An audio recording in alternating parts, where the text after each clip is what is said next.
The radar screen at Edwards Air Force Base Control didn't lie. Something was wrong with Flight 801. The controller on duty that Friday morning was a 20-year veteran named Stu Harwick, a man who had talked down everything from engine failures to bird strikes without ever raising his voice above a conversational tone. He had a coffee mug that said "World's Okayest Dad" and a framed photo of his golden retriever on the desk beside his monitor. He was not a man who frightened easily. But when the distress signal blinked to life on his screen and the radio crackled open, something in his chest went cold. Edwards Center, this is Pacific Airways Flight 801. Declaring emergency. Repeat. Declaring emergency. Both flight deck crew are incapacitated. I am manually flying the aircraft. Requesting immediate emergency vector and runway clearance. Stu leaned forward. Flight 801, say again. Who is on the mic? A pause, just long enough for him to wonder if he'd imagined it. This is Sarah Caldwell. I'm a passenger. I have FAA commercial certification and military flight hours. I need a runway. Now. The room went quiet. Every controller on duty turned from their screens. Stu Harwick set down his coffee mug very carefully, the way a man does when he wants his hands free. Copy that, Flight 801. You have Edwards, runway 22. Left is yours. What is your current altitude and souls on board? 31,000 feet, descending, 320 souls. Another pause. And Caldwell. Her voice didn't waver, not even slightly. You're going to want fire and rescue standing by. This landing is going to be heavy. Then she was gone back to whatever she was fighting up there at the edge of the sky, and Stu Harwick was already reaching for the emergency line, already thinking about ambulances and hazmat units, and the kind of paperwork that only gets filed when something enormous either goes very right or very wrong. He didn't know yet which one it would be. None of them did. 90 minutes earlier, the world had looked entirely different. Honolulu International Airport on a Friday morning in October had its own particular rhythm, the kind that only airports achieve a tempo built entirely out of other people's urgency. Families hauling too many bags. Business people staring at phones like the answers to their lives were somewhere inside the glass. Children running ahead of parents who had already surrendered to the chaos. Sarah Caldwell moved through all of it like water through rock. Unhurried, unremarkable. She wore a wide-brimmed straw hat and sunglasses large enough to qualify as a personal policy. Her shirt was linen pale blue, half tucked into jeans, worn soft from actual use. Her bag was canvas, the kind that looked like it had been across a few continents and hadn't minded. She carried a paperback novel, a water bottle, and exactly nothing that would make anyone look twice. That was the point. She had learned over a long career that the most useful skill a person could possess had nothing to do with marksmanship or flight hours or tactical decision-making under fire. It was this, the ability to be completely present in a room while appearing to be completely elsewhere, to see everything while being seen as nothing. She had been doing it for so long it had stopped feeling like a skill. It felt like breathing. Her boarding pass read Sarah Caldwell. Her seat assignment was 23B, an aisle seat. Not the window, which might suggest a tourist wanting views. Not the middle, which served no purpose she could calculate. The aisle, because the aisle gave her options. And Sarah Caldwell had spent enough years in environments where options were the difference between walking out and not walking out at all. She joined the queue for Pacific Airways Flight 801 to Los Angeles, positioned herself near the middle of the line and waited. While she waited, she cataloged. The gate agent, a young woman moving with the practiced efficiency of someone 6 hours into a 9-hour shift. The TSA officer near the jetway door, relaxed posture, scanning faces without intensity. A man 3 rows over in the waiting area tapping his knee with 2 fingers. Not nervous, she decided, just a drummer's habit. A mother with an infant asleep in a carrier against her chest. The mother's eyes already glazing with the particular exhaustion of someone who had not slept properly in months. None of it was cause for alarm. Sarah didn't do cause for alarm. She did preparation. She did observation. She did readiness without performance, the quiet maintenance of a state of mind that most people only touch for seconds at a time, usually when something had already gone wrong. She had lived there for years. She was on vacation. The thought almost made her smile. Hawaii had been her sister's idea, delivered with the specific forcefulness that only older siblings can achieve. You need to go somewhere, Carol had said on the phone, her voice carrying all the weight of 5 years of watching her sister hollow out from the inside. Somewhere that doesn't know your name. Somewhere with water and sun and absolutely nothing that requires any version of you to be in charge of anything. So Sarah had flown to Honolulu. She had sat on a beach for 4 days. She had read 3 novels, 2 of them bad enough to be genuinely restful. She had watched the sun go down over the Pacific twice without thinking once about angles of approach or weather windows or the mathematics of survival. On the third sunset, she had cried briefly and privately for reasons she didn't examine too closely. On the fourth day, she had booked her flight home. She was ready. She was not in any conventional sense at peace, but she was something. She was functional. She was moving. After 5 years of standing still in ways that had nothing to do with her feet, she was willing to count that. The boarding call came. Sarah Rose joined the stream and stepped forward into the jetway. She gave a single nod to the flight attendant. At the door, a young woman with a practiced smile and a name badge that read Leah Merritt. Leah smiled back with genuine warmth. Sarah moved past her down the aisle, past rows of settling passengers, and found her seat. 23B. She sat. She tucked her bag under the seat in front of her and opened her novel to a page she had not actually been reading. Around her, the business of boarding continued. Overhead bins slamming. A child 3 rows back already asking when they would arrive. 2 men in the row across from her negotiating politely over the armrest in the way that American strangers do, formal and apologetic and completely determined to win. Sarah watched the flight crew. She always watched the flight crew. The senior flight attendant working the forward galley was a man in his mid-30s with a calm face and the kind of quiet efficiency that suggested he had done this long enough to stop finding it interesting. His name badge said Ryan Beckett. He moved with economy, no wasted gesture, the posture of someone who had learned to inhabit a confined space with grace. She noted the way he checked the overhead compartments without being asked. She noted the way his eyes swept the cabin at intervals, not anxious, just professional. He reminded her of pilots she had respected. That was the highest compliment she knew how to give. A man in a suit settled into the seat beside her, 23A the window. He was mid-50s, tired already, opening a laptop before the plane had even pushed back. He gave her a brief, courteous nod. She returned it. Nothing more was required or expected. Somewhere in the forward section, the cockpit door was open for a few minutes while the ground crew completed their handoff. Through the gap, Sarah caught a glimpse of the flight deck. 2 figures. The captain, older gray at the temples, moving with the relaxed authority of someone who had made this route enough times to fly it in his sleep. And the first officer. She saw him for only a moment. Young, mid-20s at most. Dark hair, straight posture, the particular alertness of someone still new enough to the job to be paying full attention to everything. He glanced back through the open door for just a second, surveying the cabin the way junior officers do when they're still learning to see the whole picture, and then the cockpit door closed and he was gone. Sarah looked back at her novel. She did not know why she kept thinking about him. She told herself it was nothing. Professional habit. The way doctors clock other people's symptoms without meaning to. The way architects see structural flaws in buildings while having dinner inside them. You spent enough time in a cockpit and you started reading flight crews the way civilians read faces. It was automatic. It meant nothing. She turned a page she hadn't read and let the boarding noise wash over her. That was when her hand found the photograph. She hadn't planned to look at it. She had tucked it into the front pocket of her bag 3 days ago without much thought, the way you put something in a place where you know it is, but don't have to look at it directly. An arm's length arrangement, a manageable distance, but her fingers found the edge of it anyway and she drew it out. It was old. The colors had that particular warmth of a photograph that had been handled too many times. The corners softened the surface, slightly clouded by years and fingerprints and the accumulated weight of being carried everywhere. She held it between both hands and looked at it. 2 people in flight suits, both young, both laughing. Behind them, a gray expanse of tarmac and the unmistakable silhouette of an F-15, its twin engines like 2 fists braced against the sky. She was on the left. He was on the right. She had not looked young in that photograph, even when it was taken, not in the way civilians mean young, soft and uncertain. But there was something in her face that was gone now. A particular quality of openness.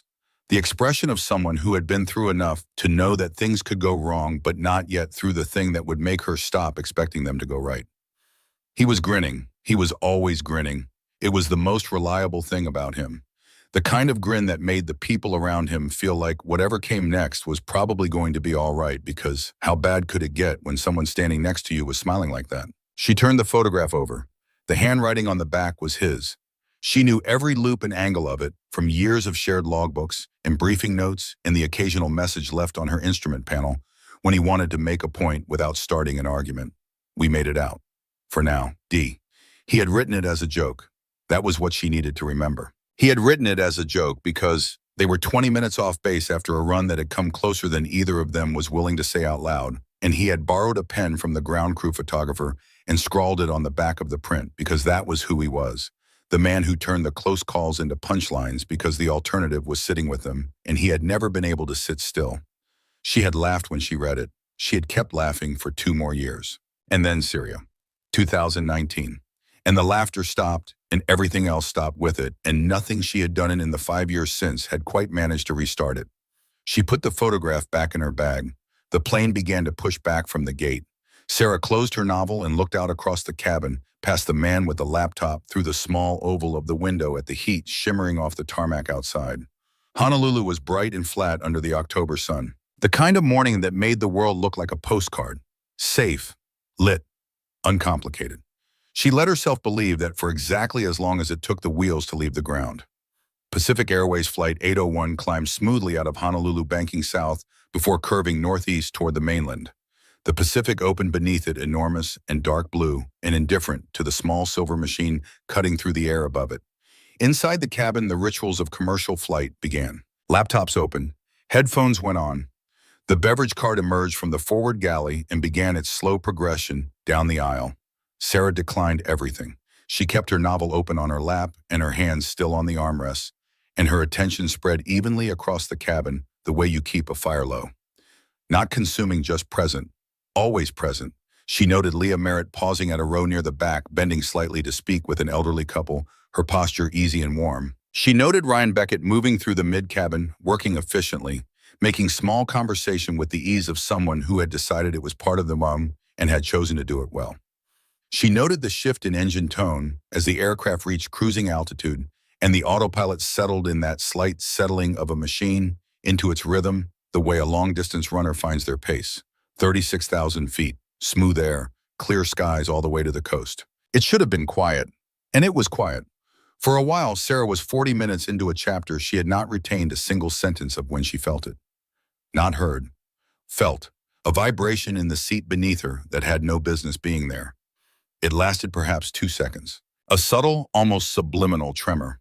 The kind that might belong to a patch of light turbulence, except that the air outside was perfectly still, and there had been no weather advisory, and the surface of her water bottle was not disturbed in the slightest. She sat up straighter. The vibration was gone.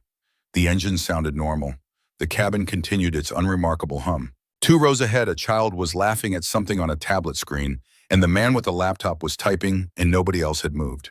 But Sarah's hands had come off the armrests and into her lap, and her shoulders had shifted back almost imperceptibly, and her eyes had stopped moving in their easy sweep and fixed on nothing the way the eyes fix when the brain is working on something faster than the body can keep up with. She knew that vibration. She had felt it before, not on a commercial aircraft, but in training runs, and in actual operations in machines that were being asked to do something their systems hadn't planned for. It was the vibration of a compensating system. Not turbulence, not mechanical failure, something internal. A trim correction triggered by a manual input it hadn't been expecting. A system responding to something it needed to account for. Something was being corrected up front, during cruise, which did not happen on a clean flight. She waited, 5 minutes of sitting perfectly still, while her mind ran through every benign explanation it could construct, pilot adjusting course manually, a minor navigation, update, routine system check, and found each one slightly less convincing than the last. Leah Merritt passed her on the way to the forward galley. Sarah watched her go. The flight attendant's face was arranged in his professional register, but her walk had a quality Sarah recognized, the slightly elevated pace of someone who was not panicking but had moved 2 degrees closer to it than they wanted to be. 3 minutes later, Leah emerged from the galley and walked to the phone mounted at the forward bulkhead. She lifted the handset, waited, set it down, lifted it again, set it down again. The cockpit was not answering. Sarah uncrossed her legs. She looked around the cabin. The other passengers were largely insulated in their own private worlds, headphones and screens and sleepy. Beautiful obliviousness of people who had bought their ticket and released control of everything. None of them had noticed. People on commercial flights almost never noticed because the entire architecture of modern aviation was designed to make them not notice. Sarah noticed. She noticed Ryan Beckett now standing at the forward galley entrance, speaking quietly with Leah Merritt. his body angled in the way that people angle when they're trying to have a serious conversation without appearing to have one. She noticed the very small tension in the set of his jaw, the particular stillness of a man holding himself together, because there are 319 people in the room, and not a single one of them can be allowed to see him not holding together. She reached under the seat in front of her and opened her bag. Her hand found the black nylon folder inside slim and flat, the kind of thing that sat quietly at the bottom of every bag she owned because she had not once in 17 years left home without it. She pulled it out. She opened it. Inside, a laminated FAA commercial pilot certificate, an instrument rating, a type rating for Boeing 737 and 747 platforms. And behind those still current, by 4 months in Airbus, 320 certifications she had maintained out of a habit she couldn't quite bring herself to break. Beside those, a federal identification card. She looked at it for a moment, at the photograph on it, at the name below the photograph. Then the intercom chimed.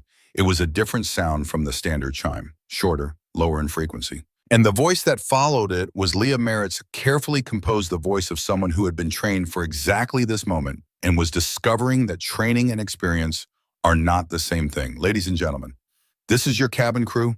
We apologize for the interruption to your flight. If there is a licensed pilot aboard any licensed pilot, we ask that you please identify yourself to the cabin crew immediately. The cabin changed. It changed the way a room changes when someone opens a window in winter. You didn't see it happen. You felt it. The background noise of 300 lives in progress stumbled. Interrupted, and in the gap left by that interruption, something colder moved in. Heads came up from screens. Earphones came out. The child who had been laughing was not laughing anymore. For 3 seconds, nobody moved. Then Sarah Caldwell stood up. She didn't rush. She didn't raise her hand. She didn't announce herself.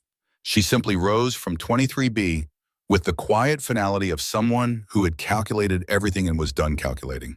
She picked up the black nylon folder. She stepped into the aisle. Ryan Beckett was already coming toward her from the forward section. He stopped 2 feet away. He looked at the folder. She opened it. He looked at the credentials for exactly as long as it took to understand what he was seeing. "You're actually a pilot," he said. "I'm your best option right now," she said. "Take me to the cockpit." He didn't argue. He turned. She followed. The cockpit door was unlocked. Emergency protocol had already disengaged the security mechanism, and the door swung inward as soon as Ryan Beckett pressed the release. He stood aside. She stepped through. What she saw stopped her for half a second. Just half a second. The captain was in the left seat, conscious, but barely. His skin had gone the color of old brick. The particular flushed redness associated not with altitude sickness, but with hypoxia, the body's vessels dilating in protest as the brain started losing the argument with insufficient oxygen. His hands were on the controls, but his grip was wrong, too loose, and slightly trembling, the grip of a man who had told himself he was still flying when he was no longer flying. The first officer was in the right seat, and he was not conscious at all. He was young, dark hair, the particular stillness of someone for whom the body had simply stopped rather than slowed. His hands were in his lap. He was the man she had seen through the cockpit door at the gate. Sarah went straight to the environmental controls. She killed the ventilation draw to the cockpit, cutting off whatever was still feeding in from below. She found the emergency oxygen supply panel, pulled the captain's mask from its housing, and had it on his face before he could protest. He tried to speak. She told him to breathe. He breathed. Then she looked at the air quality monitoring panel. The display was blank. Not offline in the way of a system waiting to initialize, blank in the way of something that had been told to stop looking and had complied. The indicator light that should have been cycling green, the one confirming the sensor in the avionics bay below them was doing its job, was dark. Had been dark, she understood, for the entire flight. She looked at it for 2 full seconds. Someone had turned it off. She didn't know when. She didn't know who. She filed that information in the place where she kept things that mattered, but could not be acted on yet, and she turned back to the captain. His eyes tried to focus on her. "You're the pilot," he managed. "I'm the pilot," she said. She looked at the navigation display. The aircraft had drifted 17 miles south of the planned course during the minutes no one had been fully in control. The autopilot had disconnected. Manual flight mode was active, which meant the aircraft was doing roughly what it was supposed to do by inertia and trim, but inertia and trim were not a flight plan, and they were not going to get 320 people safely on the ground. She looked at the fuel gauge. She looked at the altitude. She looked at the hydraulic indicators. System 2 was running low. Not critical yet, but declining. She slid into the left seat. The controls were in her hands before the thought of it had fully formed, and something happened in that moment that she had not expected and could not have prepared for. The sensation of the yoke under her palms, the living vibration of an aircraft in flight, transmitted through metal and wire and hydraulic fluid, the immediate intimacy of a machine, telling her everything about itself through the pressure of her hands on its controls. She had forgotten what this felt like. She had spent 5 years trying to forget, and she had almost succeeded. And now it came back not as a memory, but as a physical truth. The way your body remembers swimming, not in the mind, but in the muscles, in the nerves, in the place where training goes, when it has been done long enough to become permanent. Her hands were steady. They had always been steady. She keyed the radio. Edwards Center, this is Pacific Airways Flight 801. Declaring emergency. Repeat. Declaring emergency. Both flight deck crew are incapacitated. I am manually flying the aircraft. Requesting immediate emergency vector and runway clearance. The response came within seconds. Flight 801, say again. Who is on the mic? Sarah looked at the Pacific spread below the clouds. She looked at the instruments. She looked at the long road home and calculated it the way she had calculated 1,000 roads in 1,000 skies over 10 years of flying. Things that were never supposed to be gentle. This is Sarah Caldwell, she said. I'm a passenger. I have FAA commercial certification and military flight hours. I need a runway. Now. A pause. The pause of a man doing math very quickly. Copy that, Flight 801. You have Edwards. Runway 22 left is yours. What is your current altitude and souls on board? 31,000 feet, descending, 320 souls. She reached for the intercom, the cabin switch. The button she had pressed 10,000 times in her career and had told herself she would never press again. Her thumb settled on it. Ladies and gentlemen, she said, this is Captain Sarah Caldwell speaking. She did not say former. She did not say retired. She did not say reluctant or afraid or still carrying something heavy from a runway in Syria 5 years ago that she had never been able to set down. We have experienced a medical emergency on the flight deck. I have assumed command of the aircraft and I will be flying us to Edwards Air Force Base in California. I need you to remain calm. I need you to follow every instruction from the cabin crew. She paused. We are in control. The cabin was quiet in a way that cabins almost never are. Not the quiet of sleep or distraction, the quiet of 300 people listening, really listening. I have over 10,000 flight hours, she said. I am certified on Boeing and Airbus platforms. I am a former Air Force pilot. You are in good hands. She released the intercom button. She set her grip on the yoke. Outside the cockpit glass, the Pacific went on forever, and the sky above it was clear and cold and brilliant, and somewhere below that blue horizon, a runway was being cleared, and emergency vehicles were beginning to move, and the world was mobilizing for whatever came next. Sarah Caldwell had not wanted to fly today, but she was flying. And the plane was answering her the way it had always answered her, the way every aircraft she had ever touched had answered her, with that particular willingness of a machine to be guided by hands that know what they are doing. Her hands knew. They had always known. The question, the one she had been asking herself for 5 years in an empty house in Ohio with a flight jacket hanging in a closet she wouldn't open, was whether she still deserved them. She didn't have an answer, but she had 36,000 feet and a crippled aircraft and 320 people who needed her to be something more than a woman on vacation. So she flew. The aircraft did not feel like an emergency. That was the strange thing. From inside the cockpit, with the engines pulling steady and the altimeter holding and the horizon sitting level in the glass, Pacific Airways Flight 801 felt like what it was supposed to be. A machine doing its job, a long crossing over water in clean air, the kind of flight that pilots describe in their logbooks with a single word: uneventful. But Sarah knew better than to trust the instruments alone. She could feel the aircraft the way you feel a conversation going wrong before anyone says the wrong thing. Something in the pressure of the yoke, something in the very slight resistance when she made small corrections, a heaviness that had no business being there at cruise altitude in still air. The hydraulic system was not failing, not yet, but it was not well. She kept her hands light. You never fought an aircraft that was still willing to fly. You guided it. You reasoned with it. You asked it through the 1,000 small conversations of pressure and trim and throttle to keep doing what it knew how to do for just a little longer. The captain had lost consciousness 3 minutes after she took the left seat. He had gone the way people go when the body is done negotiating. Not dramatically, not with warning, but with a kind of quiet finality. his head settling back against the seat and his breathing going deep and slow and beyond his control. She had checked his pulse. Strong enough.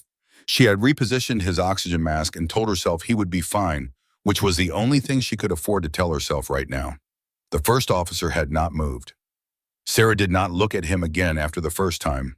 There was nothing she could do for him and everything she could do for the 320 people behind her, and she was not a woman who spent energy on what she couldn't change. She had learned that the hard way, and she had learned it permanently. The radio was active. Edwards Center had handed her off to a dedicated frequency with a single controller, whose job was now entirely Flight 801. His name was Stu Harwick, and his voice had the particular quality that good controllers shared with good pilots, an unhurried authority that communicated competence without performing it. He gave her altimeter settings and wind data and the weather picture between her current position and the California coast, and he did it clearly and without embellishment because she didn't need anything from him except information. She updated him on the hydraulic pressure. She gave him a fuel state. She told him her current descent rate and her estimate for the coast, and he fed all of it into the coordination happening on his end, the emergency vehicles being staged, the airspace being cleared, the notifications being made to people whose job it was to prepare for the various ways this could end. Sarah filed those possibilities and focused on the outcome she intended to produce. Behind the closed cockpit door, the cabin was doing what cabins do when 300 people have been told something terrifying by a voice that didn't sound terrified. They were holding on. They were holding each other. They were staring at the backs of headrests and out of small oval windows at the Pacific Ocean and doing the private arithmetic of mortality that human beings have been doing since the first of them looked up and understood that height has consequences. Ryan Beckett was managing it. She could hear the intercom clicks brief and regular as he coordinated with Leah Merritt and the rest of the crew. His voice, when it reached the passengers, was exactly what it needed to be. Calm without being dismissive. Honest without being catastrophizing. He told them to stay seated. He told them to keep their belts fastened. He told them the crew was trained and the pilot was experienced, and that following instructions was the only job anyone in the cabin needed to do right now. He did not tell them what he was thinking. Neither did Sarah.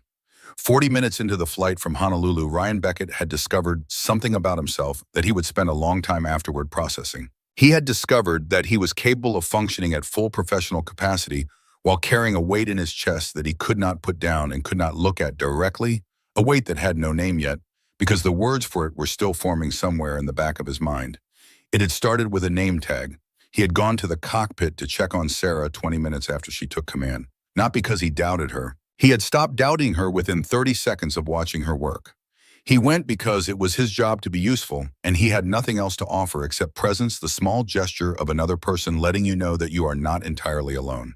She had not needed his presence. She had not needed anything from him except for him to stay out of the way and keep the cabin from coming apart, and he was doing that. But he went anyway, and he pushed the cockpit door open, and he stood for a moment in the threshold watching her hands move over the controls with the fluency of someone who had been doing this so long it had stopped being a skill and become an extension of will.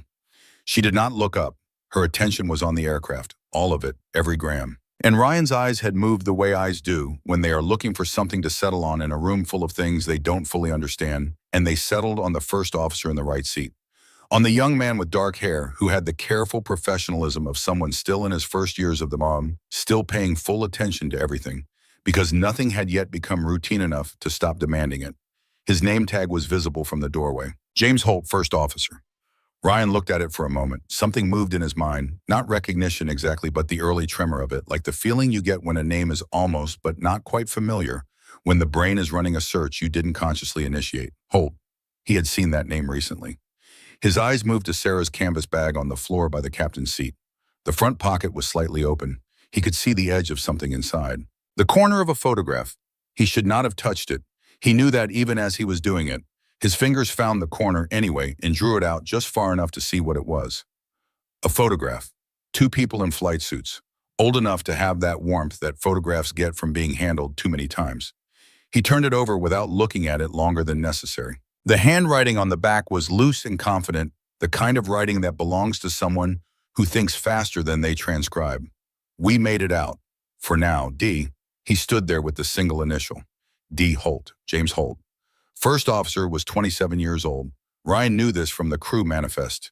If this man had an older brother, that brother would be in his early 30s. old enough to have been in the military in 2019, old enough to have been flying aircraft like the one in that photograph, old enough to have known Sarah Caldwell in whatever capacity two people in the same flight suit know each other, old enough to have died. Ryan did not know for certain. He was constructing a story from very few pieces, and he understood that stories built from very few pieces were often wrong. But the weight in his chest had a name now, and the name was grief anticipatory and secondhand and entirely out of place in a cockpit at 36,000 feet, but real in the way that all uninvited things are real.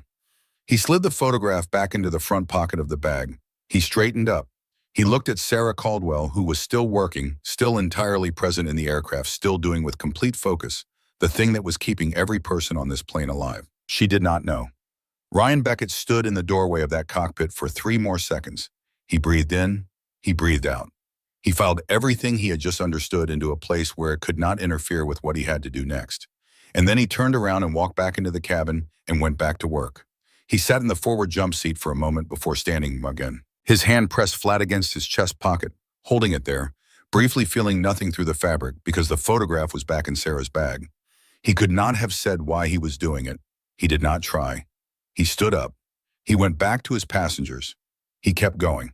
The F-16 appeared at roughly the same moment the hydraulic problem became impossible to ignore. Sarah saw them in the peripheral sweep of her instrument scan, 2 shapes resolving out of the high blue to the northwest, flying a converging course with the precise geometry of military escort. She did not have to look at their profiles to know what they were. The proportions were in her muscle memory. She had flown beside aircraft like these for 10 years.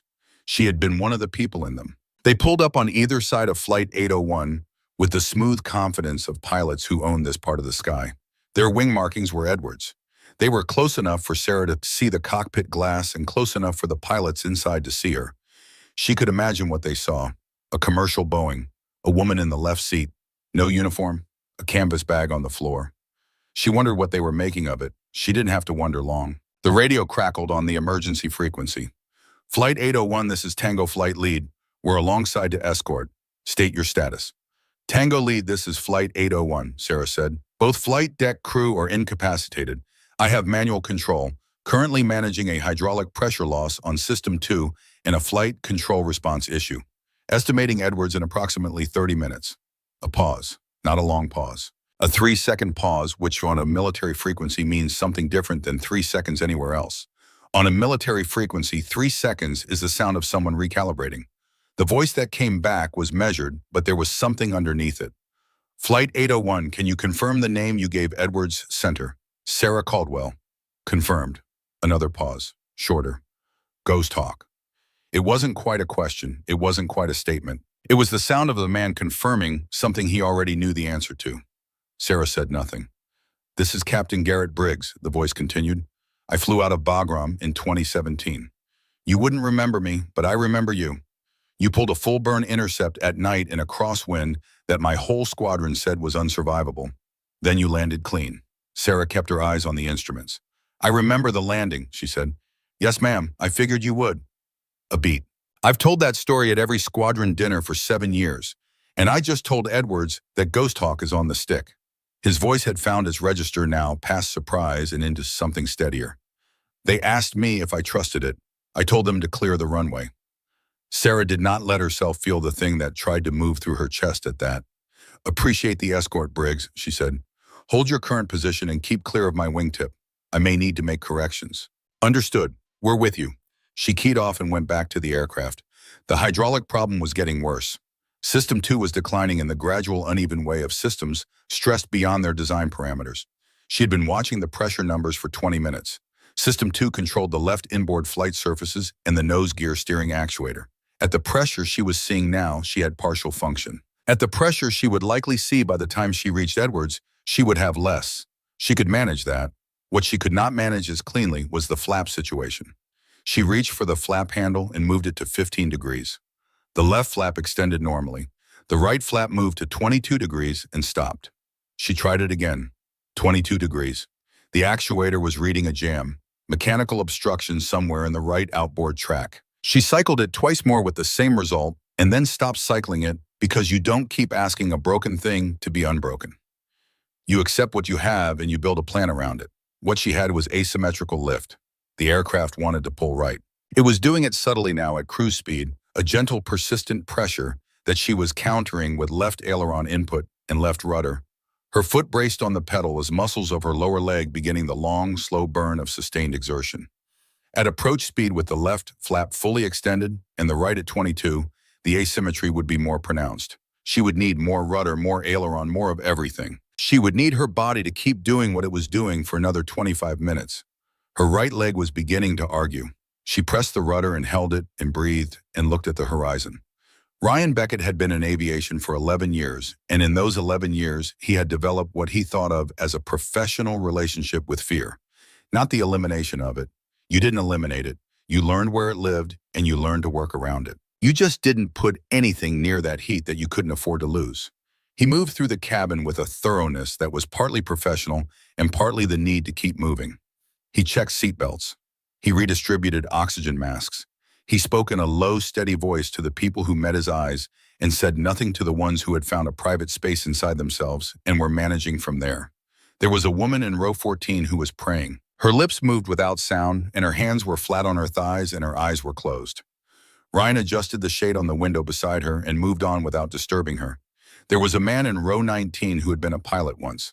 Prop planes, he said, 30 years ago. Small stuff. Cessnas. But I know enough to know she's doing something up there that isn't easy. Ryan agreed that she was. There was a child in row 7, a girl of about 5, who had fallen asleep against her mother's arm with the magnificent indifference to catastrophe that only very young children and the very old can achieve. Her mother was not asleep. Her mother was staring at the seat back in front of her with the focused stillness of someone who had made a decision to hold it together and was keeping that decision one breath at a time. Ryan gave her a bottle of water and a look that tried to say everything that words in a cabin full of listening people could not say. She took the water and nodded and went back to holding it together. He was passing the forward galley on his third sweep of the cabin when the secondary communication line crackled. The channel that ran directly from ground operations to the cabin crew, which Ryan had used exactly twice in his career. He picked up. The voice on the other end was clipped and official. This is Agent Marcus Webb, National Transportation Safety Board, coordinating with the FBI field office in Los Angeles. I need to speak with whoever is managing the cabin on Flight 801. This is Ryan Beckett, Senior Flight Attendant. I need you to relay a message to your pilot. Can she take a communication on the dedicated emergency channel, frequency 121.775? I'll tell her. Ryan went to the cockpit. He knocked once. He pushed the door open. Sarah was exactly as he had left her. Hands on the yoke, eyes moving in their precise, professional sweep. The two F-16IS were visible at the edge of the view, one off each wing hanging there with the patience of machines that had been told to stay. There's a federal agent asking to speak with you, Ryan said. NTSB, coordinating with FBI, frequency 121.775. She did not look up. Get me the frequency. He reached across and dialed it. She keyed the radio. Flight 801, this is Caldwell. Captain Caldwell, this is Agent Marcus Webb, NTSB. We've been conducting a rapid review of the maintenance records for this aircraft since your emergency declaration. I need to make you aware of something. Go ahead. The cockpit air quality sensor, the device that should have detected contamination in the avionics bay ventilation and triggered an automatic alarm, that sensor was deactivated. It was not a malfunction. The deactivation was performed manually during a scheduled maintenance inspection 4 days ago by a technician named Craig Deaver. Deaver was terminated by the airline 3 weeks before the inspection he was not authorized to be performing. The cockpit was very quiet for a moment. You're telling me the sensor was disabled on purpose, Sarah said, Mom. We're telling you the evidence is consistent with that conclusion. There is an ongoing investigation and no final determination has been made. But Captain, you need to understand that this aircraft was not adequately protected from the condition that incapacitated your crew, and the absence of that protection appears to have been deliberate. Sarah looked at the instruments. She thought about the blank display she had found in the cockpit when she first sat down, the indicator that was dark before she ever touched a switch.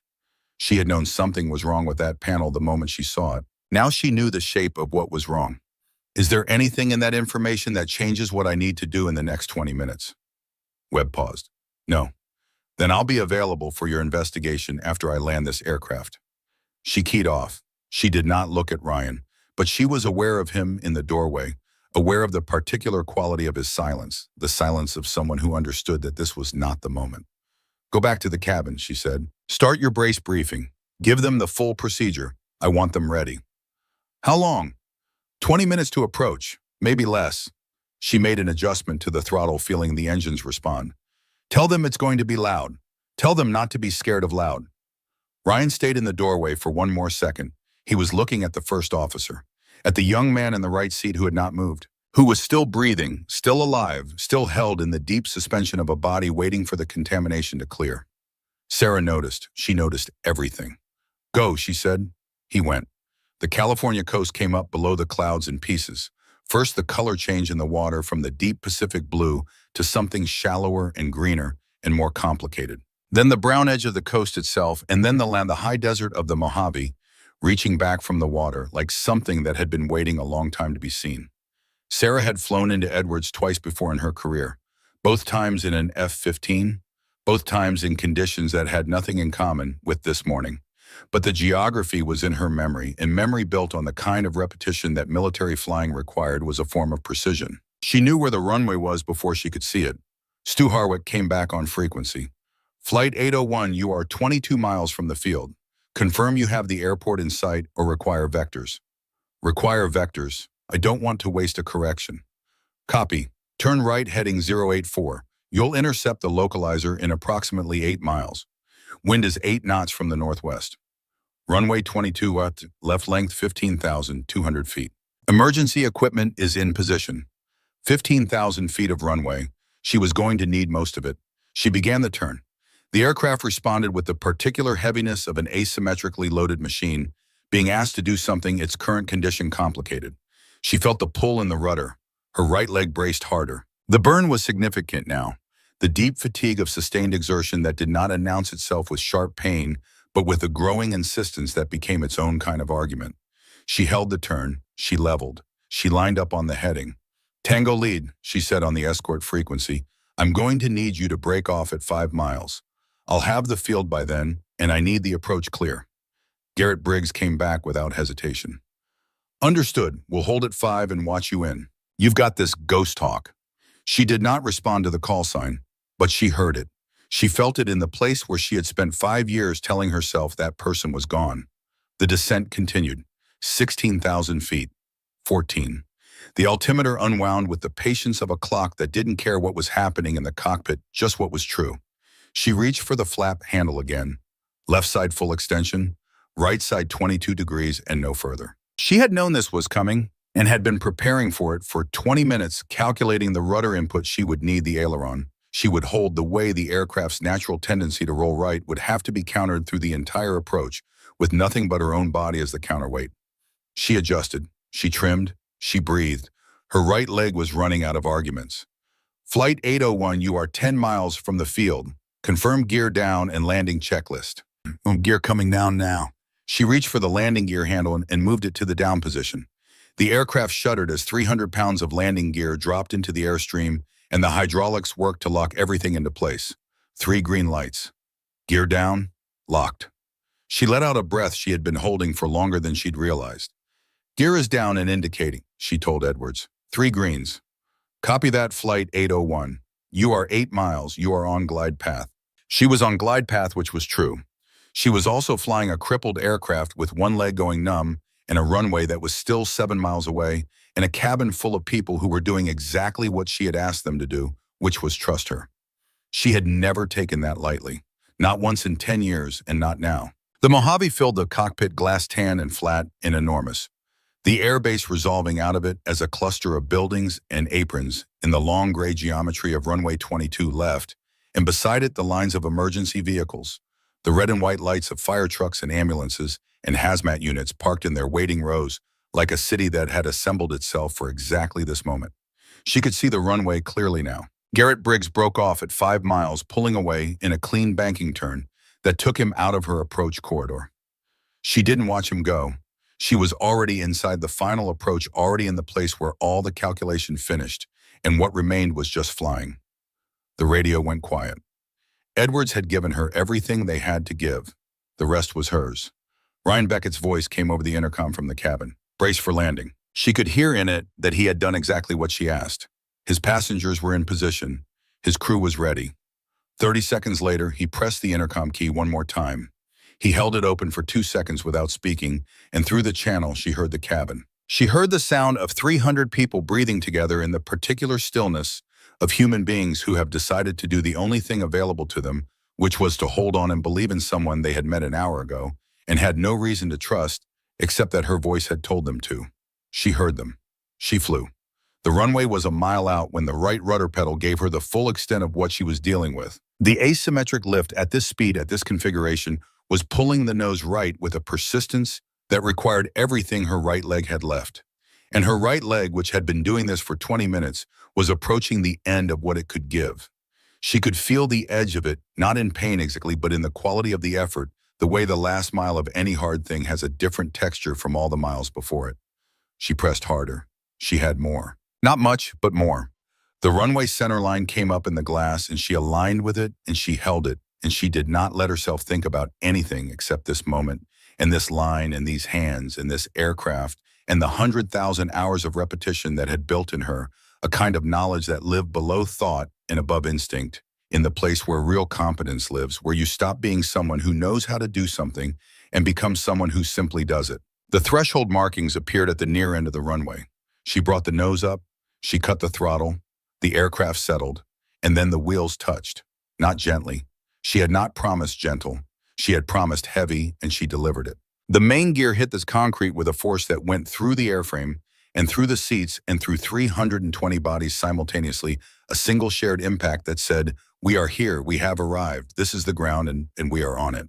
The nose came down. She was already on the brakes manual, braking, feeling the aircraft resist, and then yield the tires smoking against the runway, the nose gear pulling right, and her correcting for it with what her right leg had left, which turned out to be just enough. The aircraft slowed. It slowed the way large things slow, not instantly, not gracefully, but with the massive gradual honesty of something that has been moving very fast for a very long time and is now choosing to stop. The emergency net at the end of the runway filled the cockpit glass. She braked harder. The aircraft stopped. 20 feet from the net, in the cabin behind her, a child was crying. And then someone started to clap. And then everyone did. Sarah Caldwell sat in the left seat of Pacific Airways Flight 801, with her hands still on the yoke and her right foot still on the rudder pedal, and her eyes still moving across the instrument panel in the pattern they had been moving in for the last 90 minutes, checking and rechecking and confirming the things she had just done. The way you reread a sentence you are not certain you read correctly. The engine spooled down, the instruments settled. The applause continued behind the closed cockpit door, and outside the cockpit glass, the emergency vehicles were already moving red and white lights cutting across the morning desert, coming toward her from both sides of the runway with the speed of people who had been waiting and were now done waiting. She took her hands off the yoke. She sat back. She looked at the desert through the glass, flat and brown and brilliant in the morning light, the kind of landscape that didn't apologize for anything, that just was what it was, and that had been here before her and would be here after, and did not need her to have done anything remarkable to keep existing. She found that restful in a way she couldn't fully explain. In the right seat, the first officer breathed. His name was James Holt, and she did not know yet what that meant. She keyed the intercom for the last time. "Ladies and gentlemen, this is Captain Caldwell.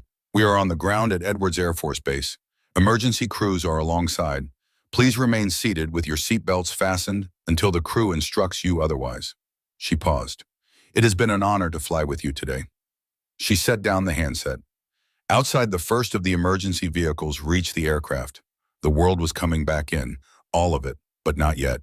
For now, there was only the desert and the silence of an aircraft that had carried everything asked of it and arrived, and a woman in the left seat who had done the same. For now, that was enough. The first thing they did was open the doors, not the cockpit door. The cabin doors, the rear ones first, the way protocol required, and the air that came in was desert air, dry and sharp and carrying the particular clarity of high-altitude California morning, the kind of air that had never been breathed before by anyone and would never be breathed again, in quite this combination of molecules in motion. 320 people took that first breath of outside air simultaneously, and the sound they made was not applause, and it was not crying, and it was not anything that would translate cleanly into language. It was the sound of bodies remembering that they were alive, which is a sound most people only hear once or twice in a life and never forget after. Sarah heard it through the cockpit door. She sat where she was. The emergency crews had boarded within 2 minutes of the aircraft, stopping paramedics first, then hazmat in their full protective gear. Then base personnel moving with the organized urgency of people who had drilled for this and were discovering that the drill, however thorough, had not fully prepared them for the reality of a commercial aircraft on their runway with a woman in the captain's seat who was not the captain. She answered their first questions without turning around. Pilot identification, medical status of flight deck crew, last known fuel state, hydraulic system condition. She gave them everything they needed in the order they needed it, efficiently and without embellishment. When the lead paramedic reached the cockpit and began working on the first officer, Sarah finally stood. She stood slowly, not from weakness, though her right leg registered a complaint she acknowledged and set aside. She stood slowly because the transition from the person responsible for everything to the person responsible for nothing required a moment she had learned over the years to take deliberately. She picked up her canvas bag from the floor.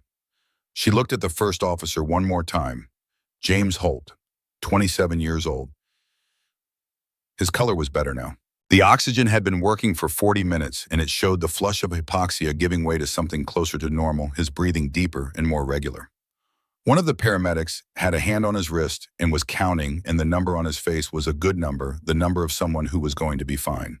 She did not know yet that she knew him. She turned and walked out of the cockpit. The cabin was largely empty by the time she reached the aisle. The rear rows already deplaned through the back doors, the middle rows moving in the careful, slightly dazed shuffle of people who were not entirely trusting their legs yet. Ryan Beckett was at the forward door directing the remaining passengers with the precise economy of someone who had been running on adrenaline for 90 minutes and had decided through sheer professionalism that the adrenaline could wait until everyone was safely off the aircraft. He saw her. He looked at her for a moment with an expression she couldn't fully read. Something layered and complicated that lived behind his professional composure, and then he gave her a single nod, the kind of nod that means more than it looks like, and went back to his passengers. Sarah walked to the door and stepped out into the California morning. The brightness was immediate and total as desert sun at 9 in the morning, having made its decision about the day and committed to it fully. She stood at the top of the mobile stairs and looked out across the airfield. The emergency vehicles had arranged themselves along both sides of the runway in the ordered formation of a response that had been waiting and was now executing. Beyond the perimeter fence, there were cameras. She had expected them. News traveled faster than aircraft now, and the story of a passenger taking control of a commercial flight was the kind of story that moved at the speed of a text message. She understood that the life she had been living for 5 years, the quiet, unremarkable life of a woman who had walked away from everything she was, that life had ended somewhere over the Pacific. She walked down the stairs. Agent Marcus Webb met her at the bottom. He was younger than his voice had suggested, mid-40s, with the careful grooming of a federal official who had learned that appearance communicated authority before words could. He had a tablet under his arm and a look on his face that was professional and thorough, and underneath both of those things, genuinely relieved. He shook her hand. "Captain Caldwell, I want to be the first person to say that what you did this morning was extraordinary. I'd prefer you to be the first person to tell me the status of the flight crew," she said. He took that without offense. "Captain Morrison is conscious and stable. He'll be transferred to Antelope Valley Hospital within the hour. The first officer is still unconscious, but his vitals are strong. The medical team expects a full recovery for both." Sarah nodded. "And the investigation?" Webb fell into step beside her as a base liaison directed them toward the mobile command vehicle. Inside it smelled like coffee and electronics and the particular tension of a situation that was still being processed. "We've confirmed the mechanism of incapacitation," Webb said, pulling up a technical diagram on his tablet. "A slow accumulation of fumes from the avionics bay conducted through a gap in the cockpit ventilation system. Under normal circumstances, the air quality sensor would have detected elevated levels within 15 minutes and triggered both an audible alarm and a ventilation redirect. The sensor that was manually disabled," Sarah said. "Yes."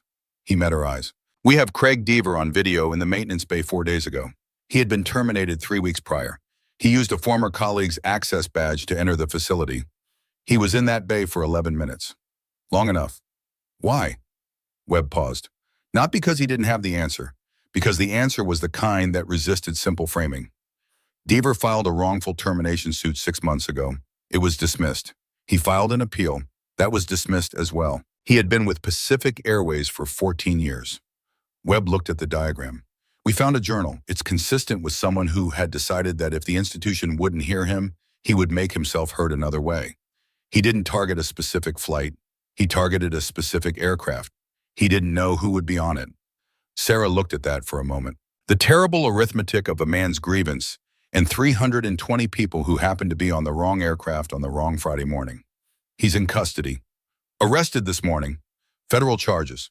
Sarah looked out the narrow window of the command vehicle at the aircraft sitting on the runway. From this angle, it looked entirely ordinary. Silver fuselage, Pacific Airways livery. The kind of machine that flew this route 3 times a week without incident, without anyone in row 23 needing to know what a hydraulic pressure reading meant. I'll give you whatever you need for the investigation, she said. Full statement, technical debrief, flight data walkthrough, whatever is useful. We'll need a few days to compile the flight data recorder information before the formal debrief. Webb set his tablet down and looked at her directly. I've been doing this for 18 years. I've worked engine failures, structural events, pilot incapacitation. I have never in 18 years seen anything remotely like what you did this morning. He held her gaze. How did you know you could do it? Sarah thought about that honestly. I didn't, she said. I just knew I was the only one who had a chance. The passengers from Flight 801 were being processed in a hangar at the far end of the apron, a large facility converted into a temporary reception area with folding chairs and water and blankets, and a team of counselors from the base. Sarah had been advised by the base liaison that it might be better to delay her appearance, that the passengers were still in an elevated emotional state. She had listened to this advice and then walked to the hangar anyway because she had her own views about obligation, and this was one of them. The room was large, and the light was the flat, functional light of a working facility, and 300 people in folding chairs with blankets around their shoulders looked simultaneously like a crowd and like something much smaller and more vulnerable than a crowd. Some were talking, some were on phones. A woman near the entrance was crying in the thorough, unself-conscious way of someone who had held it together for as long as holding it together was required and had now released the hold.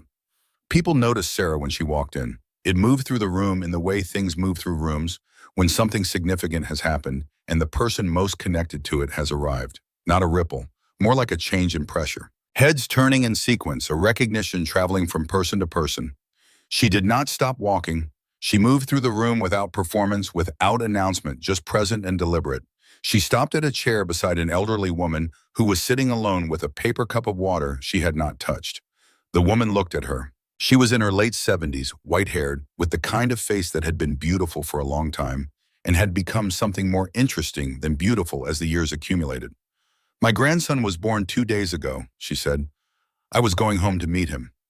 Sarah sat in the chair beside her. What's his name? Thomas, after my husband. That's a good name. The woman reached out and put her hand over Sarah's hand, where it rested on her knee. Her grip was firm. The grip of someone who wanted to convey something specific and was choosing touch because words were insufficient. Thank you, she said, not with drama, with the directness of someone stating a fact. Sarah did not deflect it. She had spent years deflecting things that were meant for her, and she was beginning to understand that deflection was its own kind of dishonesty. Go meet Thomas, she said. She stayed in the hangar for an hour. She did not make a speech. She did not position herself at the front of the room. She moved through it, doing what was needed in the place it was needed, and what was needed here was simply for the person who had flown them to be visible and ordinary, to prove by her presence that the extraordinary thing was over, and that what came next was the unremarkable business of living. Ryan Beckett found her near the exit. He looked like a man who had been awake for 48 hours and had just discovered a 31st hour he didn't know existed. He had shed his uniform jacket and his sleeves were rolled to the elbow, and there was a quality about him of something stripped down to its essentials, all professional surface burned away by the morning. He stood in front of her and said nothing for a moment. Then he reached into his chest pocket and drew out the photograph. He held it with both hands and looked at it and then looked at her. And Sarah understood from the specific quality of his expression, something between apology and grief, that what was coming was not small. I found this in your bag, he said. When I came to the cockpit, I shouldn't have looked. I'm sorry. She looked at the photograph. She looked at his face. Tell me, she said. He told her about the name tag. He told her about the last name. He told her about the handwriting on the back and the initial D and the way things had assembled themselves in his mind into a conclusion he had spent the rest of the flight hoping was wrong. When he finished, Sarah stood very still. The hangar noise continued around them. Somewhere across the room, a child was laughing. The world was doing what the world does, proceeding indifferent to the fact that something had just shifted irrevocably inside a person standing near the exit. "The first officer," she said, "James Holt." "Yes." She looked at the photograph in Ryan's hands. She looked at D and the period after it and the way the ink had faded at the corners from 5 years of handling. "Thank you for telling me," she said. She took the photograph, she put it in her pocket, and she went to find James Holt. The base medical facility was a low building behind the main administration complex, clean and efficiently staffed. The first officer had been moved there from the aircraft within the first half hour, and by the time Sarah arrived, he had been there long enough for the oxygen to have done its full work. He was awake. She knew this before she reached his room, because she could hear him in the hallway, a young man's voice in conversation with a medical staff member, the voice of someone piecing themselves back together, asking questions, orienting to place and time and the facts of what had happened. She stopped outside the door. She had been in more difficult situations than this. She had walked into briefing rooms where she was the only person who knew the mission had gone wrong. She had stood at the edge of a runway in Syria in the late afternoon light and done the accounting. She had sat across from a casualty officer and listened to the official language for the things she had already known in the unspoken language of the radio going silent. She had done harder things than walking through a door. She walked through the door. James Holt was sitting up in the hospital bed with the posture of someone who had just demonstrated to a medical professional that they could sit up without assistance. He was young in the way that first officers are young, not naive, but not yet carrying the accumulated weight of the years that make a face look like it belongs to someone who has survived a few things. His dark hair was disordered from the oxygen mask, and he had the pallor of someone recently unconscious, but his eyes were clear. He looked at her, and he knew who she was. She could see it in the way his expression reorganized itself, not with shock, but with the particular quality of recognition, meeting emotion of a moment arriving that has been anticipated without being expected. "Captain Caldwell," he said. "Mr. Holt." She crossed the room and stood at the foot of the bed. "How are you feeling?" "Like someone turned me off and back on again." He said it without self-pity, a fact delivered as such. "They told me what happened, what you did." He looked at her steadily. "The whole aircraft." "The whole aircraft," she agreed. A silence settled between them. Not uncomfortable. The silence of two people who both know something that hasn't been said yet and are finding the shape of the moment that contains it. "My brother used to talk about you," James said. Sarah held that sentence carefully, the way you hold something fragile from underneath with both hands. "He said you were the best pilot he ever flew with," James continued. His voice was even. She understood that he had been carrying this for a long time and had learned to carry it without it being audible in every word. "He said you had a quality in the air that he'd never seen in anyone else. He said it wasn't skill exactly, or not only skill. He said it was that you cared about getting everyone home, that you counted them every single time before you took off and after you landed, and if the numbers didn't match, you didn't leave." Sarah did not trust herself to speak. "He died in Syria," James said, "in 2019. You know that." "Yes." "I know you do." He looked at her without accusation, with something that was harder to receive than accusation because it was entirely free of it. "He wrote letters before every deployment. He gave them to a friend on base with instructions, if something happened. Most of them went to family. There was one that wasn't for family." He reached toward the small table beside the bed where a nurse had placed the few items from his flight bag. Underneath them was an envelope, cream-colored letter-sized, its seal long since broken, its edges worn soft from being handled and replaced and handled again. He held it out to her. "He told his friend to find a way to get it to you," James said. "His friend tried. He didn't know where you'd gone. After you retired, you were just gone."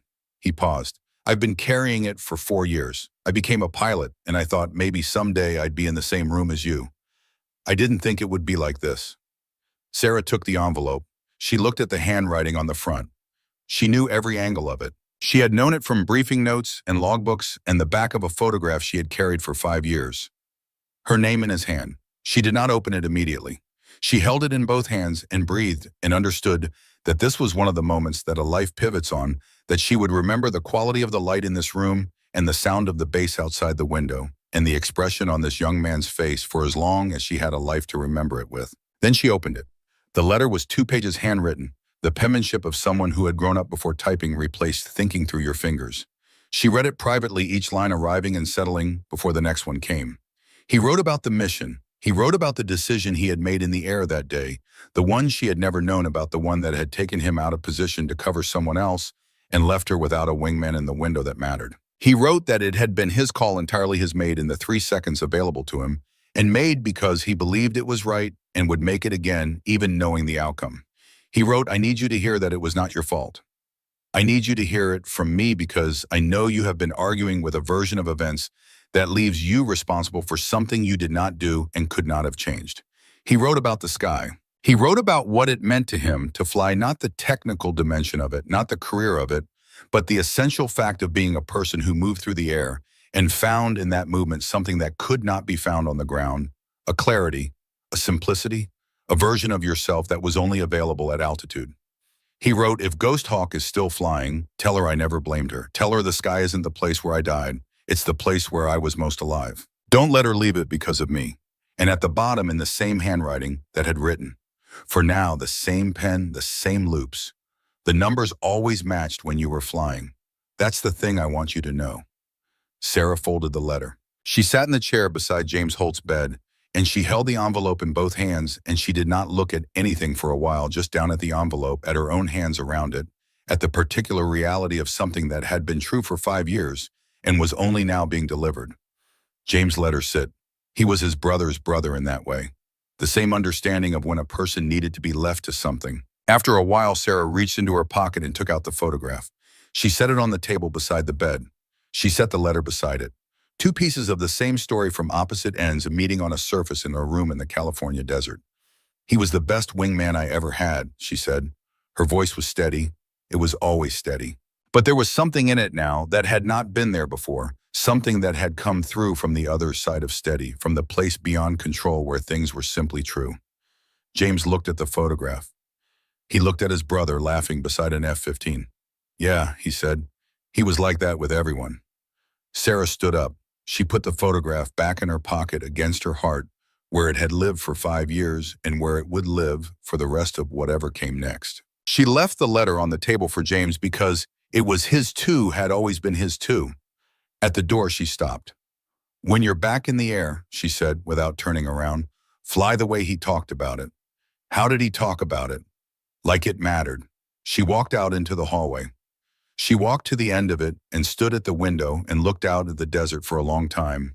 And what moved through her was not grief, or not only grief. It was something that had been stored under pressure for 5 years, finally finding a release valve, not exploding, just releasing the slow and complete exhale of something that had been held past the time for holding it. She breathed out. She breathed in. She was still standing at the window when Colonel Frank Harmon found her. He had driven from the Pentagon, which was the kind of thing Frank Harmon did, without announcement or explanation. He arrived the way he had always arrived, with the economy of someone for whom preparation was habitual, and entrance was just a function of being wherever he needed to be when he needed to be there. He was older than she remembered from the last time she had seen him, which was 5.5 years ago in a hallway at Langley, where she had handed him her resignation, and he had accepted it without argument, which had been, she understood now, his form of respect. He found her at the window, and he stood beside her and looked out at the same desert for a moment before he spoke. "Hell of a morning," he said. "Yes. Runway 22. Left is going to have to be resurfaced. You left a considerable amount of tire on it." She almost smiled. They stood side by side for another moment, in the way of people who have shared enough history that silence between them is a form of communication. Then Harmon reached into the breast pocket of his jacket and drew something out and held it in his palm between them. Metal wings. Small. The kind issued to Air Force pilots on certification, worn on the left chest of the uniform above the name tape. Hers. She knew them by the small scratch on the lower left pinion, where she had knocked them against a fuel gauge housing in an F-15 cockpit her second year, and had never had them replaced because the scratch was accurate and replacements wouldn't have been. "You turned these in," Harmon said. "I did. I kept them." He didn't offer a reason. He didn't have to. She understood that it was the same impulse that had made James Holt carry an envelope for 4 years. The refusal to let go of something that wasn't finished. "There's talk of a formal commendation," Harmon said. "FAA. Probably as in, you'll be called to Washington." "I know. I told them you wouldn't want a ceremony." "You were right. I told them you'd accept a letter and a handshake." "That's generous. I'll take the letter." Harmon closed his hand around the wings for a moment, then opened it again and held them out to her. She looked at them in his palm. She picked them up. They were exactly as heavy as she remembered, which is to say not heavy at all. The weight of a small piece of stamped metal, the weight of nothing except what they represented, which was not nothing at all. She put them in her pocket beside the photograph. Harmon nodded once the nod of a man who has done what he came to do and is at peace with it. The Air Force is reviewing options, he said. If you ever wanted to come back in any capacity, consulting instruction evaluation. Nothing operational. Nothing that would require you to be anyone you don't want to be. I'll think about it. That's more than you said last time. He pulled his jacket straight. That's enough. He left the way he had arrived without performance, without looking back. She watched him go, and then she turned back to the window in the desert, and after a while she stopped seeing the desert and started seeing what was beyond it. The long, flat interior of the country, the plains and the river valleys, and somewhere in Ohio, a small airfield and a Cessna. 172 and a retired instructor named Pete Callahan, who had left her a voicemail 3 months ago, asking if she ever wanted to take a plane up just for the sake of it, just to remember what it felt like. She had not returned the call. She was going to return it now. The debrief with Agent Webb took 4 hours and covered everything from the moment she had first noticed the vibration in her seat to the final brake application on runway 22 left. She gave him the technical detail he needed in the chronological sequence his report required, and at the end she signed 3 documents and was given 2 business cards and told that her cooperation would be appreciated. She told him she would cooperate fully. She meant it. The media request list, which the base's public affairs office delivered to her on a printed sheet at the end of the afternoon, ran to 37 outlets. Morning shows, cable news networks, newspapers, podcast producers, a documentary company, and 4 separate entities describing themselves as literary agents. She read the list carefully. She gave it back. The public affairs officer looked at her with the professional composure of someone absorbing a disappointment they had been trained for. "Is there anything you would like us to communicate on your behalf?" he asked. Sarah thought about it. "Tell them the aircraft is out of service pending inspection," she said. "Tell them the crew is recovering. Tell them the passengers are safe." She handed him back the list. "Everything else that matters is in the flight data recorder." And she left the base at 6 in the evening, driven by a liaison officer, to a hotel in Lancaster. The room was clean and quiet and faced away from the road. She set her bag on the bed and sat beside it. Her phone had 47 missed calls. She put it face down on the nightstand and opened the front pocket of her bag instead. The envelope from Leah Merritt was there. Ryan Beckett had brought it to her at the hangar before she left, a plain white envelope with Captain Caldwell written on the front. Inside was a single folded page. "I just got off the phone with the Flight Academy in Phoenix. They have an open spot in the January cohort. I told them I had a recommendation from the best pilot I'd ever seen fly. They asked who. I told them. There was a long pause. Then they said, if you can get us a letter from Sarah Caldwell, the spot is yours. I don't know if that's the kind of thing you do anymore. I don't know anything about your life outside of what happened this morning. But I know that what you did up there changed something in me that I don't think is going to change back. And I know that I want to fly. I've always wanted to fly. I just needed to see someone do it the way you did it to understand that wanting is enough of a reason. No pressure. I mean that. Whatever you're doing next, thank you for today." Leah Sarah read it twice. She found a pen in the hotel desk drawer, a sheet of hotel stationery. She sat at the desk and she wrote a letter of recommendation for Leah Merritt, and she wrote it the way she wrote everything, without unnecessary words. Each sentence doing the work of 3, the specific and honest account of what she had observed in a young woman over the course of 90 minutes in a crisis that would have undone people with twice her experience. She sealed it. She would mail it in the morning. She sat at the desk for a while after that, not doing anything, just sitting with her hand flat on the surface beside the hotel pen, thinking about the last time she had felt the particular lightness of a thing set down that had been carried too long. She could not remember that time. She took the photograph out of her pocket.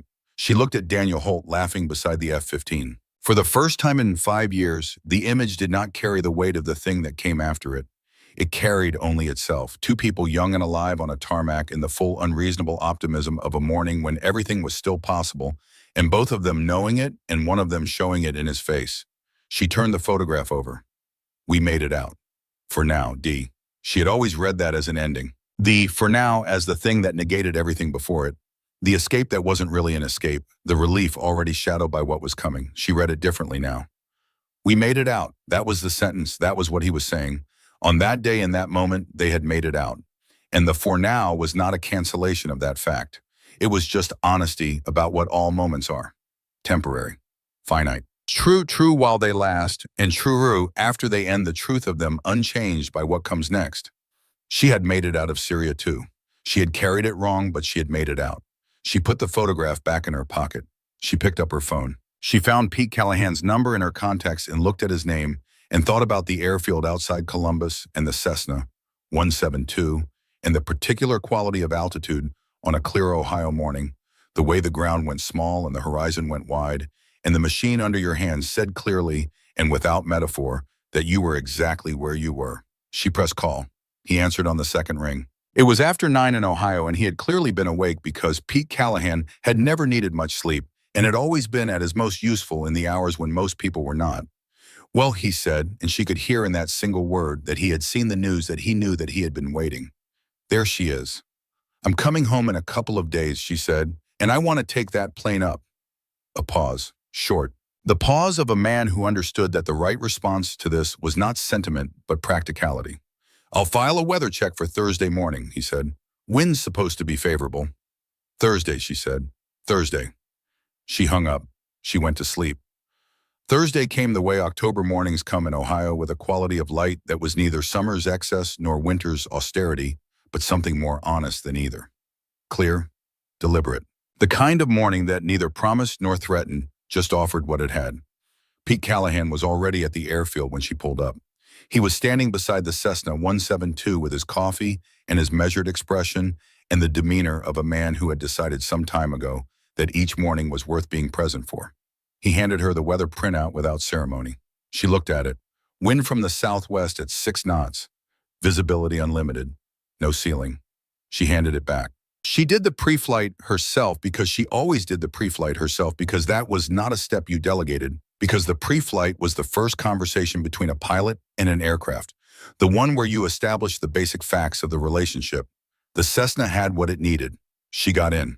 The cockpit of a Cessna 172 is not the cockpit of an F-15. It is something smaller and more personal, the way a conversation between two people is smaller and more personal than an address to a crowd, and no less consequential for it. She settled into the seat and put her hands on the controls and felt the aircraft tell her in the simple and direct language of all aircraft that it was ready. She was ready. She ran the checklist. She started the engine. She listened to it catch and settle into its rhythm, smaller than what she was accustomed to, but honest, the sound of a machine doing exactly what it was built to do without apology or complication. She taxied to the end of the runway. She looked down the length of it, a small runway in a small Ohio airfield on a Thursday morning in October, the grass on either side still carrying the dew, the sky above it open and blue and offering everything it had. She thought about the count, the way she always thought about the count before every flight, one for herself, the most important count of all, because it was the one that told you what you were responsible for bringing back. She brought the throttle forward. The Cessna rolled. Slowly at first, then with gathering purpose, the wheels talking to the runway in the particular language of takeoff, the conversation that ends when the aircraft decides it has enough and lifts itself away from the ground with the quiet authority of something that was always going to do this. The wheels left the runway. The ground fell away. Ohio opened up below her in the particular way that places from the ground reveal themselves from the air, smaller and more legible and more beautiful than you expected. The familiar made new by altitude. She climbed through 1,000 feet and then 2,000, and then she leveled at 5,000 and let the Cessna find its trim and looked out at the horizon in every direction. It was very wide. It was very clear. She reached into her chest pocket and touched the photograph through the fabric, not taking it out, just confirming it was there, the way you confirm things that matter by the specific fact of their weight. It was there. Pete Callahan's voice came over the radio, mild, unhurried. How's she handling?